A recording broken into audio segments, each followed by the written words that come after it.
Hi friends అందరికీ. చెట్లలో అయితే గడ్డి వీక్తున్నాం. ఎంత గడ్డి ఉందంటే ఒక్క చెట్టుకు 1 గంట సేపు టైం పడుతుంది, అంత గడ్డి ఉన్నది. అంత గడ్డి అంతా వీకేసుకొని పారతో అయితే కింది మీద చేస్తున్నాం. ఇగో ఇట్లా ఇగో పొద్దున్నకి ఇదే పని మాదైతే. చెట్టు చూసిరా, ఇది మొత్తం కూలిపోయింది.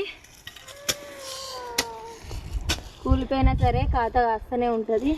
హాయ్ చెప్పమ్ములు, ఇటు చూసి చెప్పు. దొండగడ్డలు అయితే మస్తు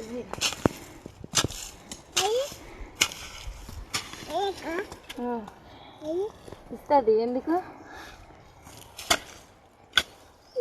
హాయ్ చెప్పు. హాయ్. అంత ఇట్లా ఎక్కి గడ్డ అంత ఇట్లా ఎదురేయాలి.